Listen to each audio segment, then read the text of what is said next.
Paulo enobreceu as mulheres, mas você não percebeu. E se mulheres sejam submissas aos seus maridos, não significasse aquilo que você ouviu a vida inteira. E se eu te dissesse que esta frase que é mais usada para colocar a mulher em uma posição inferior, quando lida no contexto correto, pode revelar exatamente o contrário? Ou seja, coloca a mulher no estado de nobreza e excelência dentro dos relacionamentos. Fique comigo até o final, porque existe uma segunda parte dessa orientação de Paulo que muda completamente o peso dessa frase. E talvez seja justamente essa parte que quase ninguém fala, quase ninguém enfatiza. Sim, vou mexer nesse vespeiro e você vai se deliciar com o mel. Imagine por alguns segundos um homem usando a Bíblia para dizer à esposa: você precisa me obedecer porque a palavra de Deus manda você ser submissa. Agora imagine que Paulo tenha colocado sobre esse mesmo homem uma responsabilidade tão grande que, se ele realmente levasse o texto a sério, jamais poderia usar a Bíblia como instrumento de controle. É aqui que começa a nossa história, porque existe algo curioso nessa passagem. Quando alguém cita: mulheres, sejam submissas aos vossos maridos, normalmente a frase termina ali. Mas Paulo não terminou ali. E talvez seja exatamente depois dessa frase que esteja a parte mais chocante de toda a mensagem. Paulo continua falando aos maridos. E ele não diz simplesmente: sejam os chefes da casa. Ele apresenta um padrão de amor tão radical que coloca o marido diante de uma responsabilidade assustadora: amar a esposa como Cristo amou a igreja. E se você entende o que isso significa, a conversa muda completamente. Mas antes de chegarmos a essa revelação, precisamos fazer algo que quase sempre esquecemos: voltar ao texto e retirar da nossa cabeça tudo aquilo que a cultura moderna, os costumes antigos e até experiências pessoais colocaram sobre essas palavras. Porque uma palavra pode continuar sendo a mesma, mas seu significado pode ser completamente distorcido quando é arrancada do contexto. A passagem que estamos analisando aparece especialmente em Efésios 5. E existe um detalhe importantíssimo. Paulo não está escrevendo apenas para mulheres. Ele está ensinando sobre relacionamento, amor, responsabilidade e entrega.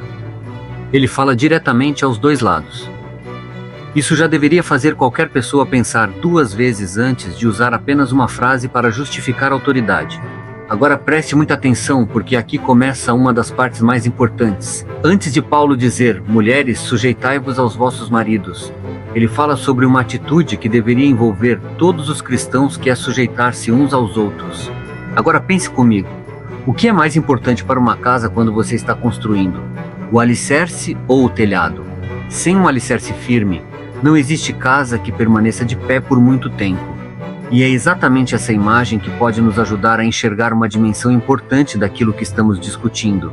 Mas entenda que quando usamos a imagem da mulher como base, como alicerce, não estamos dizendo que Paulo traduziu a palavra submissão como alicerce. Estamos usando uma comparação lógica e atual para compreender a dimensão da ideia que dá a sustentação e importância dentro da família. E é exatamente essa lógica que nos faz pensar em algo profundo. Aquilo que sustenta uma casa pode não ser a parte mais visível, mas é justamente aquilo que impede toda a estrutura de desabar. É nesse sentido que podemos refletir sobre a força da mulher dentro de uma família. Porque pense no impacto que uma mulher pode ter dentro de uma casa. Quando ela está emocionalmente destruída, quando está vivendo em constante medo, ou quando é tratada com desprezo, os efeitos podem alcançar toda a família. Filhos sentem, o ambiente muda, o relacionamento muda, a casa inteira sente. Veja bem, perceba o outro lado: quando uma mulher é respeitada, valorizada, ouvida e tratada com dignidade, sua influência também pode alcançar todos ao redor. Ela pode contribuir para criar um ambiente de segurança, equilíbrio, afeto e união.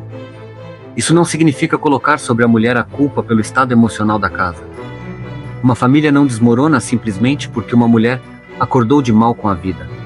Pessoas são complexas, problemas são reais e responsabilidades precisam ser compartilhadas. A ideia central do alicerce só faz sentido quando entendemos que uma casa precisa de toda a estrutura funcionando em conjunto. E aqui está o ponto que muda tudo. Se a mulher é comparada a um alicerce, isso não significa que ela seja inferior ao telhado. Significa que sua função e sua influência são fundamentais. Mas Paulo não para na mulher. Do outro lado, ele olha diretamente para os maridos e aumenta o nível da responsabilidade. Maridos, amai vossas esposas como Cristo amou a igreja. Pare agora e pense nessa frase. Cristo não é apresentado como alguém que simplesmente exigiu que a igreja o servisse. Ele é apresentado como aquele que se entregou. E é justamente por isso que o padrão colocado diante do marido é tão alto. O convite para o homem não é simplesmente mande, é ame. Não é simplesmente seja obedecido, é sirva. Não é use sua posição para controlar, é esteja disposto a se entregar. E é aqui que a famosa frase sobre submissão começa a adquirir outro peso. Porque se um homem olha para a esposa e diz, você precisa ser submissa a mim, mas não olha para a segunda parte e pergunta, estou disposto a amá-la como Cristo amou? Neste caso, ele está lendo apenas aquilo que lhe interessa. Ele quer autoridade sem sacrifício, quer respeito sem responsabilidade, quer obediência sem amor. Mas Paulo coloca diante dele um padrão muito mais difícil. Cristo amou a igreja a ponto de entregar-se por ela. Portanto, a imagem que podemos extrair desse ensinamento é poderosa. O homem que deseja falar de liderança precisa primeiro aprender a falar de sacrifício.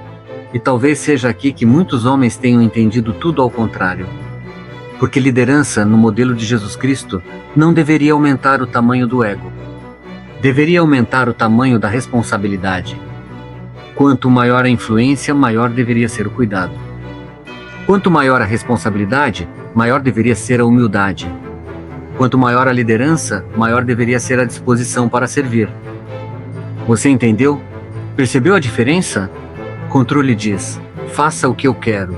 Amor diz, como posso cuidar de você? Controle pergunta, quem tem a última palavra? Amor pergunta, o que posso fazer para proteger, honrar e edificar a pessoa que está ao meu lado? E essa diferença muda completamente a conversa sobre casamento.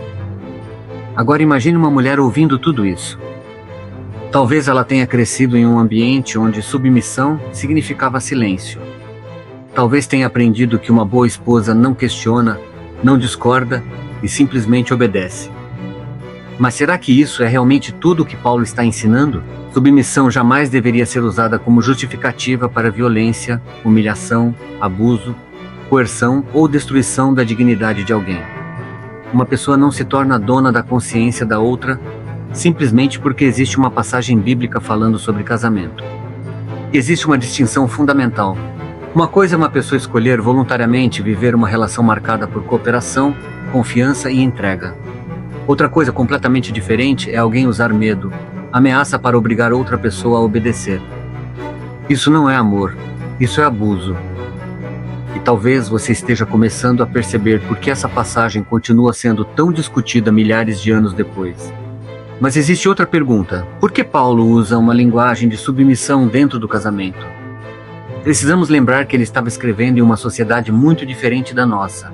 As estruturas familiares, sociais e até jurídicas daquele mundo eram diferentes.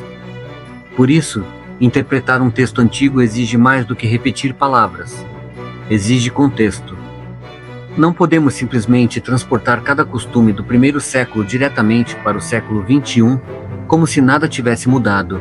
E isso nos leva a uma das maiores armadilhas da interpretação bíblica. Confundir o que o texto descreve com aquilo que necessariamente deveria ser reproduzido em todas as épocas e culturas. A pergunta precisa ser mais profunda. Qual é o princípio que Paulo está ensinando?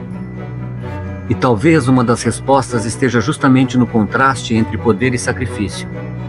O marido não recebe uma autorização para explorar a esposa. Ele recebe uma responsabilidade de amar. E não amar de qualquer maneira.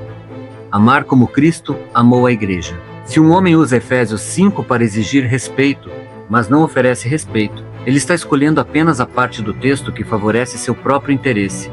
Se exige obediência, mas não oferece segurança, está ignorando a responsabilidade que acompanha a liderança. Se exige honra, mas humilha, está contradizendo o próprio modelo de amor que Paulo apresenta. E aqui está uma frase que você precisa guardar. A verdadeira liderança não aumenta o tamanho do ego, aumenta o tamanho da responsabilidade. Agora volte comigo para a imagem do alicerce. Uma casa não permanece de pé porque existe apenas um alicerce. Ela precisa de uma estrutura inteira. Precisa de paredes e de cobertura, precisa de portas e de proteção. E principalmente precisa de pessoas dispostas a cuidar dela. Assim também é um relacionamento saudável. Não é saudável quando um lado tenta ser superior ao outro. O bom acontece quando os dois entendem que possuem responsabilidades diferentes, dons diferentes e personalidades diferentes, mas continuam reconhecendo o bem um do outro. E talvez seja justamente aqui que esteja o verdadeiro poder da mulher. Não em dominar o homem, não em ser dominada pelo homem, mas em compreender seu valor sem precisar diminuir ninguém. Uma mulher forte não precisa ser uma mulher dominadora. E um homem forte não precisa ser um homem controlador. A verdadeira força aparece quando poder e amor caminham juntos. Agora eu quero fazer uma pergunta. Se amanhã um homem chegasse até você e dissesse: minha esposa precisa ser submissa porque a Bíblia manda, qual seria a pergunta mais importante que você poderia fazer a ele? Você está disposto a amá-la como Cristo amou a igreja? Porque, se a resposta for não, então ele está querendo a parte confortável do texto sem aceitar a parte difícil. Ele quer autoridade sem sacrifício. Quer respeito sem responsabilidade. Quer obediência sem amor. E isso não representa o coração da mensagem de Paulo. A grande ironia é que muitos homens passam anos discutindo o direito de serem respeitados, enquanto ignoram a obrigação de aprender a amar. Mas amar de verdade é difícil. É ouvir quando você gostaria de responder. É pedir perdão quando seu orgulho quer vencer. É proteger quando seria mais fácil abandonar. É servir quando ninguém está olhando. É escolher o bem do outro mesmo quando isso custa alguma coisa. E é justamente por isso que o padrão de Cristo é tão alto. Porque qualquer pessoa consegue dizer: eu mando. Mas é preciso maturidade para dizer: eu sou responsável pela maneira como trato você. Talvez essa seja a verdadeira revolução escondida nessa passagem. Não é a mulher sendo colocada abaixo do homem. É o ego humano sendo colocado abaixo do amor. E quando essa ideia entra em um casamento, alguma coisa muda. O marido deixa de enxergar a esposa como alguém que precisa simplesmente obedecê-lo. E começa a enxergá-la como alguém que precisa ser amada. A esposa deixa de enxergar o marido como alguém que precisa ser controlado. E começa a enxergá-lo como alguém com quem pode construir. Isso não significa que o casal nunca vai discordar. Vai discordar. Não significa que ninguém nunca vai errar. Vai errar. Não significa que casamento seja ausência de conflitos. Significa que o conflito não precisa destruir a dignidade. E talvez seja justamente aí que esteja uma das maiores aplicações desse ensinamento para os nossos dias. Vivemos em uma época em que muitos relacionamentos estão presos em uma pergunta: o que eu ganho com isso? Mas Paulo nos conduz para outra pergunta: o que eu entrego? Essa mudança parece pequena, mas pode transformar uma família inteira. Porque quando duas pessoas entram em uma relação pensando apenas nos próprios direitos, a disputa começa. Mas quando duas pessoas entram pensando em responsabilidade, cuidado e serviço, nasce espaço para o amor amadurecer. Então, quando você ouvir novamente a frase mulheres, sejam submissas aos vossos maridos, não pare na primeira linha. Leia o restante. Leia o contexto. Leia a responsabilidade colocada sobre o marido. Leia o chamado ao amor incondicional. E principalmente, não permita que uma frase isolada seja utilizada para justificar aquilo que destrói a própria dignidade humana. Porque a Bíblia não deveria ser usada como arma contra quem você ama. A palavra deveria transformar a maneira como você ama. E talvez seja essa a revelação que estava escondida diante dos nossos olhos. A passagem não é simplesmente sobre uma mulher obedecendo a um homem. É sobre duas pessoas sendo chamadas a abandonar o ego e construir uma relação baseada em amor, respeito, responsabilidade e entrega. E aqui chegamos novamente à imagem do alicerce. Talvez o verdadeiro poder de uma mulher não esteja em ocupar o lugar de outra pessoa, mas em reconhecer a força que Deus colocou nela para sustentar, influenciar, cuidar, construir e transformar. Mas lembre-se, um alicerce não existe para carregar sozinho uma casa inteira. Uma família é responsabilidade dos dois. Uma mulher não precisa carregar sozinha o peso emocional de todos. E um homem também não precisa provar sua masculinidade através do controle. O casamento saudável não é uma competição para descobrir quem é mais importante.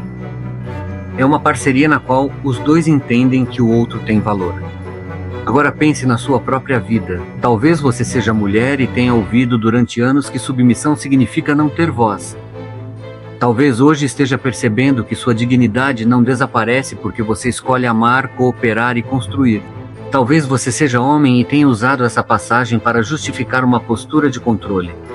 Ou talvez você nem conhecesse essa passagem, mas a própria sociedade lhe havia ensinado isso, e de maneira errada. Talvez esteja na hora de perceber que liderança sem amor não é liderança cristã. É apenas poder humano usando linguagem religiosa. E talvez você seja alguém que simplesmente está tentando entender a Bíblia em meio a tantas opiniões diferentes. Nesse caso, não tenha medo de estudar. Não tenha medo de perguntar. Não tenha medo de olhar o contexto. Porque fé madura não é aquela que foge das perguntas. É aquela que consegue fazer perguntas difíceis sem abandonar a busca pela verdade. E antes de terminar, quero deixar uma última reflexão. Se Jesus Cristo é o modelo apresentado por Paulo, então o homem que deseja liderar precisa olhar primeiro para a cruz.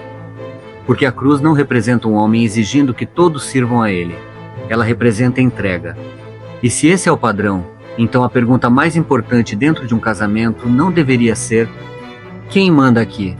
Talvez devesse ser: quem está disposto a amar como Jesus Cristo amou? Acredito agora, depois de tudo isso, que você nunca mais consiga ouvir a palavra submissão da mesma maneira. Submissão é abaixo da missão. Quem está na frente da missão deve dar a vida por quem está abaixo. Então o homem deve dar a vida por sua esposa. Homem, a mulher e a família devem estar sempre protegidas e amadas, nem que para isso lhe custe a própria vida. Esse é o resumo dessa fala de Paulo. O grande objetivo não é sair daqui com uma frase para usar contra alguém, mas com uma compreensão que nos obrigue a olhar para nós mesmos. Porque a pergunta não é apenas o que Paulo disse às mulheres. A pergunta também é: o que Paulo está exigindo dos homens? E talvez essa segunda pergunta seja muito mais difícil de responder. Se este vídeo fez você enxergar essa passagem de uma maneira diferente, não guarde essa reflexão só para você. Compartilhe com alguém que precisa ouvir essa mensagem, especialmente alguém que já teve a Bíblia usada para justificar controle ou desrespeito. E antes de sair, escreva nos comentários uma única palavra: amor. Lembre-se, sem amor, a gente nada seria. E se você quer continuar descobrindo passagens bíblicas que podem ganhar um significado muito mais profundo quando analisadas, fique por aqui. O próximo capítulo dessa história pode ser ainda mais surpreendente. Até o próximo vídeo.